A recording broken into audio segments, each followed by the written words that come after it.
I've mulled this question over a million times myself. What if you had a chance to sit with Bono? What would you ask him? You know, that's funny because Kenny Howard asked Mike Portnoy that, and Mike Portnoy is one of my favorites as well. I'm interviewing him and his son Max next week. Oh, cool! Together, excellent. Yeah, his son Max. I think Max is only 14, I think, and he's got an album coming out. And wonderful. Mike takes a lot. I want to take a quick detour. Mike takes a lot of heat in the media and in the drumming community. Yeah, a little bit. Yeah. I love Mike. I really do. I think as a person.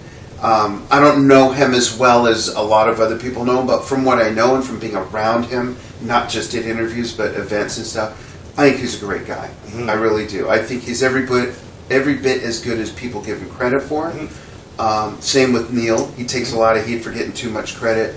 Again, it's all subjective, but I like Mike a lot. And people are people. We all have our thing. We all have. Maybe not the best day, and sometimes that's when someone catches us, or whatever. Invariably, that's when everyone's looking. But Kenny asked Mike that question, and Mike's answer was heel up or down, which was great.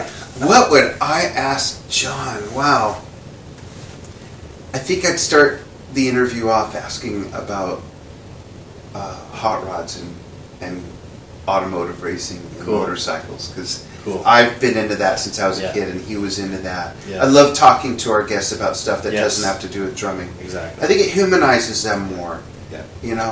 I would also ask him if the obvious question. Sorry, but I would ask him, when you four guys got into the room the first time and you jammed that handful of songs out. Yeah. It's clear you all knew you had something. Did you have any idea Led Zeppelin would become what it became? And it would be interesting to ask him that now, because now, 5 decades later, basically, they started in the 60s, it's the 2000 teens now. Yeah. It'd be a very interesting question, and so those are two of the things I would definitely want to cover. Yeah. I like what you said about. What would you ask him? Let me ask you that. What would you ask him? The question same for me. I find in talking to drummers, I love talking to drummers, and I know that the listeners and the readers like when I ask those big questions. But I find it hard to have a conversation unless you get to what a person's passions are. And sometimes drummers, their passion is drumming or their job is drumming. But sometimes at the end of the day, the door to a good conversation isn't through drumming. It's through something that turns them on. As a person. And I won't name the names of a couple of interviews, but we weren't having a real good go of it, and we were talking drumming and it just wasn't happening. And then I just asked, I have a friend who does really good interviews he interviews famous people, and he said, if you ever want to bust through something, ask them where they sat at the dinner table. Ask them where they sat at the dinner table. And he said that'll take them down the road that brings them back to the family setting, kind of where they sat, their memories, and he said you'll open up floodgates of what's passions for, like what the mom did, what their dad did. Interesting. So I would probably ask John about his family, like how what did his dad do for a living, what did his mom, what was the music in your house when you were a little kid, like were you soaking up, subconscious or consciously, and in his opinion what that was, because you read so much about him, and I'm aware of his influences, but it would the very few interviews he ever did that were actually captured on audio or it just they're really just glimpses. I think there was a person there who was pretty deep but wasn't able to express his passions. Yeah, Jason, his son, and I want to interview Jason. That'd be a great one. In fact, did it happen already? No. He's going to be here. Yeah. I saw that he was coming, and I'm like, okay, we got to get Jason. Guess when he's going to be here? When I'm in Texas doing the breast cancer thing. Of course. So, Jason, you've got to come on Drum Talk TV. I'm going out to Florida to film something, and he lives out there. Maybe I'll see him in December. But Jason does an interview when he was with UFO. Oh, okay. It's recorded on that DVD where he basically describes his dad as, he was just dad. If I acted up at the table, I got told up by my dad. If I didn't do my homework, I got told up. If I didn't clean my room, it was dad, you know. Yeah. And he was such a family man and so into family that was his demons with drinking came through because he just he was homesick. Yeah. He could not stand to be away from the family, and they couldn't always go everywhere with him. But yeah, what an amazing interview that would be. And of course, Buddy Rich, Max Roach, Papa Joe Jones are biggies I love to watch old videos of. Yeah. And those would be ones that I wish I could have had as well. I interviewed Ed Shaughnessy and by phone, but it was about 6 months before he died. But talk about when we talk and when we share stories or the guys that Dan's interviewed and women and Mike Portnoy and all the names that you hear, and talking to Ed was just like he's dropping names, but it's Frank, Benny. And I'm going, and my wife's listening, and she's going, I'm like, probably. Yeah. It was like that with another giant favorite of mine was Hal Blaine. Oh, man. Went to his home in Palm Springs and interviewed him in his home, and that was just so surreal. It was so surreal, and the stories, and it's a 3-part episode. It was 90 minutes. It was actually... we whittled it down to 90 minutes, 3 episodes, but that was, it's that sort of, the stories, and I'm really into history and nostalgia and all that stuff, and to just hear the stories from people like that was just amazing, Yeah, it's surreal how, it's one thing when you interview a guy or a player, who's, like Portnoy or like someone who's been around for 10, 15 years. Mm-hmm. It's a whole other thing when you talk to people that were there, like Uriel Jones is telling me, off camera, but in just a kind of a story amongst a bunch of drummers about how the first time Stevie Wonder walks in the room and says, I want to play the piano. Had never played the piano, and the Funk Brothers piano player puts him up and shows him a G chord. And I'm sitting there listening to Uriel tell this story, going, that was the first time he played piano. Yeah. And you witnessed that. Yeah, it's crazy. The stories that some of these players can articulate, and as they grow older and sort of fade away, it's amazing to me the history that some of these Roy Burns could tell, or Hal Blaine. We've interviewed Roy, haven't put it out yet. Yeah. We've always got 40 to 60 interviews in line for post-production. They take us a while to put out. Yeah. Roy is one of them. When I interviewed Bobby Morris, he had all kinds of stories about playing with Louis Prima Sr. And being Elvis's band leader for the last 10 years out here at the Hilton. Yeah. What was the Hilton. Yeah. But, the stories are just crazy to listen to. How did you meet your wife?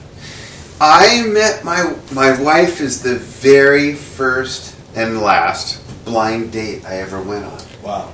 Yeah. I went out with a woman with a limp and a hunchback, but never a blind date.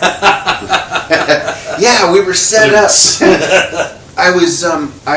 When I first moved out here to Vegas 7 years ago, this December 1st, I had a job. I was directing and producing 2 live internet news shows. Right. And I was doing all the promotional videos, all that stuff. There was this woman who worked with the company who I had just gone through a 2-year roller coaster after a split up with somebody. And I was complaining to this person, I never want to see a woman again, but I don't want to be alone. And she said, well, you should meet my best friend. And this person, her name was Mary, was very good looking. So I thought, well, how jacked up could her friend be, right? So I said, okay, well, tell me about your friend. Oh, she's this, she's that, she's really nice, she's an artist, and that caught my ear. My mom was an artist. All this stuff. And then she says, there's only one thing. And the voice in the back of my head said, oh, there's always that one thing. Right. So she looks around. I go, what? She looks around. She says, do you mind if she's black? And I said, are you kidding me? And at first I think she thought I said that because I did mind. Right. Yeah. But I said, let me ask you something. Is she loyal? Is she smart? Is she, all these things. I said, I don't care what she looks like. I'd love to meet her. Yeah. So I sent Mary a video mail thanking her for just taking time to talk with me about some personal stuff. And then I said, hey, if you know any nice young ladies that would like to go to a show with me on Saturday, I got some tickets, my friends in a show. And so she passed that on to my wife, whose name is Enja. Okay. And Enja, I found out later, saw it, and at first was kind of like, I don't know. She hadn't been in a serious relationship for like 12 years or something. Wow. And told her friend Mary, I don't know. Mary said, just go out with him. He's a nice guy, just meet with him. And when we met, she called me the next day, and I answered. I said, hello. I was on a shoot, and she said, hi. And I said, hi, who's this? She says, oh, I'm sorry, I feel like I know you. It's Enja, I'm Mary's friend. I'm like, oh, yeah. She said, I saw she passed on your old video mail. I'd like to meet you if you're interested in still meeting. And I said, yeah, would you tonight? And she said, yeah, would you like to meet tonight? And I said, yeah, do you want me to pick up? She says, nope, you're not picking me up. I said, oh, okay. She said, you're not picking me up, you're not dressing me up, it's not a date, we're just going to meet. Oh, okay. I said, okay, in her Bronx accent. Gotcha. And so we met at a Denny's that I drove. I lived, looking out the window here, at the time I lived see those hills there? Yeah. In Henderson, I lived there. Okay. And the Denny's is way over here by where we live now. We're at MGM, so you're... Yeah, exactly. I'm 8 miles west of the landmark. Wow. Yeah, near Red Rock over there. Yeah. So I drove, and I was new out here. I'd only been out here 3 months. And I didn't know where anything is. I had come out on business before, but this was different, So I finally find this Denny's, and she dressed all schlumpy with a baseball hat and 3 layers of clothes. But I asked her on the phone. I said, can you email me a picture of yourself? And that just came out so wrong. Right. She thought I was the biggest weirdo. She's like, what's that all about? I said, well, how will I know it's you? We're going to meet. How will I know it's you? Yeah. She says, you'll know it's me because you've never seen anybody like me. The little voice came back and said, uh-oh, what the hell does that mean? I said, well, can you help me out here? She says, well, I'm about 5'3". I'm a dark caramel color, as she likes to say. Yeah. And she says, and I have dreadlocks. And the voice said, well, dreadlocks, you didn't factor that into any possibilities. But then she added, past my knees. And I was like, wow. Whoa, really? And she said, yeah. And I said, okay, yeah, I guess I'll be able to pick you out. Yeah. So I waited, I got there on time. Drummers are always on. You know what? If you're a drummer and you're never on time to anything, take up welding or something. Yes. Drummers are always on time. Always. So Always. I got there a little early. Yeah. Played a little bit, in front of the beat. And I was bent over looking in one of those newspaper or magazine display things, with boats for sale, RVs for sale. And I hear these little clickety-clack footsteps, click, click, click. Excuse me. And I turn around.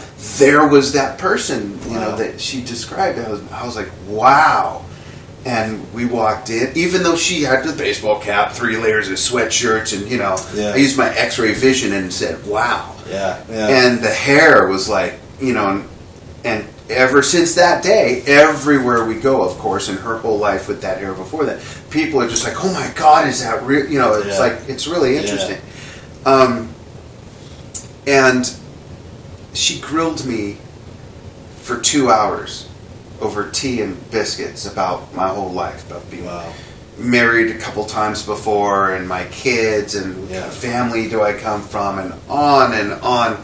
But what she didn't know, and she hates when she hears me tell this story, what she didn't know is the whole time she was grilling me, she was telling me everything I needed to know about her. Absolutely. Because I was learning what was important to her. Yeah. So after when she finally stopped to take a breath, I said, okay, let me ask you now. Because I have a list. It's Shinder's list.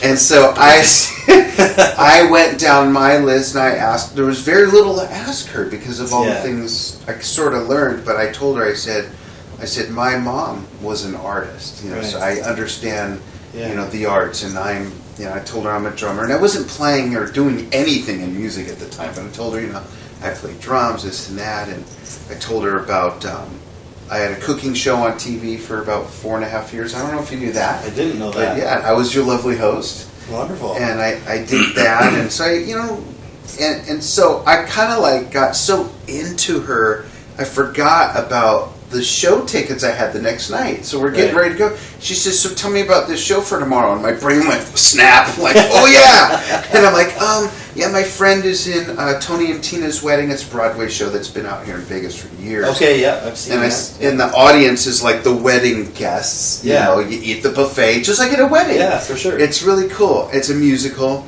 And so I said, yeah, I told her, would you like to go? I said, it's at the Rio. I'll pick you up. She says, nope, I'll meet you there. It's that whole thing again. But I said, so it's Tony and Tina's wedding, so it's kind of dressy. She says, I know.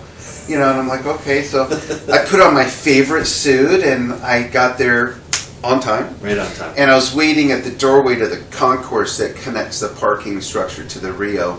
And I'm sitting there looking, and I look, and I see this slow saunter of a woman in this little black dress and the hair waving back and forth behind her in the opposite direction. I was like, wow. And she saw me, and I'm in a suit. I was in like jeans and a cutoff t-shirt. She said not to dress up, so I didn't.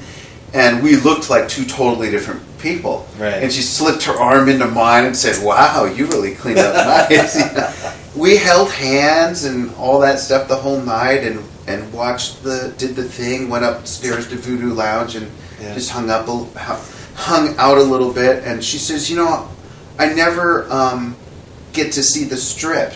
Do you want to go for a little ride? Do you mind? And I said, no. Do you mind if we take my car? Being real careful to cross that line at that point. And so she was brave enough to get in my car. We drove up and down the Strip a couple times, and I brought her back. And when I hugged her goodbye, I whispered in her ear, and I said, I have a chicken thawing if you'd like to come over to my place tomorrow night for dinner. And she said, I'll think about it. And by the time I got home, I had a really sweet email from her thanking me for the night and saying I'd love to come for dinner. And she came that Sunday for dinner, and then came that Wednesday, and then a week later, she never left. Wow. Would you say it was love at first sight? For me, definitely. Yeah. Although that same voice in the back of my head was saying, do not fall in love. Right. I had just gotten over a horrible relationship of a long time, and not either of my two ex-wives. I'm very close with them, but and something was telling me, don't be on the rebound, don't this, that, and the other thing, but I couldn't help it, as much as I resisted, and her walls broke down really quickly as well. She, like I said, had not been in a serious relationship for a long time, and then we got married 2 years ago, October 7th. Wow. And March will be 7 years that we've been together. Incredible. She has 4 kids, and I have 4 kids. We have 5 grandkids together now, and all our kids are grown. I have the youngest. My youngest of my 4 is 20 and just started college. So we're just at home alone with the cat and digging it, man. It's great. What kind of art does she do? She does mixed media of people of different cultures, typically from about here up, so about like this, but she uses real fabric, real jewelry, and sometimes other elements from the earth in the pictures, and I'll show you some when we're done. Cool. She does vases. She's the first woman muralist and the only black muralist for the city of Las Vegas. Wow. She's done 3 beautification projects that are back, if you ever come to Vegas or if you're in Vegas, behind the Stratosphere, that neighborhood back there. Yeah. And she teaches art. She does speaking events about art and just achieving your dreams and all that jazz. And what else does she? She has a jewelry line. She's an amazing seamstress. In fact, she's making me pink spandex pants for Saturday's breast cancer. Oh, right, yes. Yeah, I had pink jeans last time, and I raffled those off, gave those away. Nice. And, we drove around for an hour and a half yesterday here in Vegas. You'd think if there's any place on the planet you could find pink spandex pants, it's like living in the tropics and not finding a parrot at a pet store. It was so aggravating. She said, let's just go buy the material and I'll make them for you, because she's an amazing seamstress. So she does that as well, and then she does a performance called Pennies from Heaven, where she brings a selection of her mixed media pieces to life, and she acts them out, and it's wonderful. It's really interesting. Yeah, she's a very, very special person. She's from another world for sure. She's just very different and always sees into the future, tells me what's going to happen. She's never been wrong. Wow. It's just amazing. Wow. Very interesting soul. Yeah. Sounds like it. Speaking of the future, what's coming up for Drum Talk TV that you can share with us? Okay, yeah, there are some things I can't yet, but I'll be happy to when we're. Yeah, the biggest thing on the horizon right now is April's special just came out. Yeah. We're putting out another special in the next couple months, which is our coverage from April of Brian Tichy's Ox and the Loon show, which was the very first one he did. He's doing it again this January. We're covering that. Okay. We're covering the Bonzo Bash and 4 Days of NAMM. We're doing all of those events all together. Wonderful. This year in January, we covered NAMM with 2.5 crews. I see 2.5 because it was myself and a crew, another correspondent and a crew, and a young lady who was our Spanish language correspondent who bounced between the two of us. Excellent. Now we did 84 interviews between NAMM and the Bonzo Bash. Now we're going to cover all 3 events, and our plan is to do it with 5 crews. Wow. So we've got that special coming out. Yep. We've got Viola Smith. We recently interviewed. She's going to be 102 next month. Wow. So talk about music from the Cool. late 30s, all that stuff. We've got a bunch of other great interviews. Carmine and his brother Vinny, Brent Fitz, who lives here in town. Oh gosh, I can't even remember them all. So many great interviews that we've filmed that we're pushing through post-production real quickly right now. So facebook.com/drumtalktv. But we also want to cover PASIC next year. Yep. We might go to it this year, but we want to cover it next year. Yeah, it's in San Antonio next year, is that right? Yeah. And we've got, let's see, what else is big that's happening that I can tell you about? I believe the interviews with folks from like DCI and the whole marching culture is going to start coming out. And really just expanding our reach, we're being followed by people in 114 countries. Wow. There's only 126 countries on the planet. So, and I think those 12 that aren't following us don't have electricity. They or might Wi-Fi. be under dictators or something. Yeah, maybe. North Korea is probably one of them. Actually, I think North Korea is following us. But hopefully not for the wrong reasons. But we also want to get out and travel more and do more in-person interviews abroad. We've done some. Right. Yeah. We've done, we're based here in Vegas. We've done a lot in California. We've done some in Texas. I'm going to Florida in December. We've been to Canada. Yep. We want to go to Australia. We want to do some stuff. Now, we can have correspondence all over. Sure. But there's certain things I also want to personally do abroad. Yeah. Cover Music Messe in Germany. Yeah. Some things like that. So those are and really keep growing the brand. I mean, this is something I personally am committed to doing for another 18 and a half years till I'm 70. So we think very big picture. Excellent. We do, if you're interested in acquiring an immense audience like Drum Talk TV, Lori and I actually teach a course on how to do that. Wonderful. And there's 3 different courses, and each of them are only about 6 to 8 hours. We do them privately on Skype. We do them with corporations. We do them at events. So if you want to email me personally at dan@drumtalktv.com if you want to find out about that. And it's all about how to use social media and internet digital content delivery systems with your website and marry all those concepts together and build an audience of your perfect target market. And even if you're not in music, I mean, we've worked with people in many different industries doing that. So, and I bring that up because it's always been behind the scenes of Drum Talk TV. We also offer marketing services and stuff. But I bring it up because Lori and I love to teach, and we love to help entrepreneurs achieve their dreams. There's so many people out there that are so talented and have such great ideas, but they don't know how to do what we've done, and that is to create a huge platform that we feel so fortunate to have been able to do, that we love helping other people do that as well. It's fun.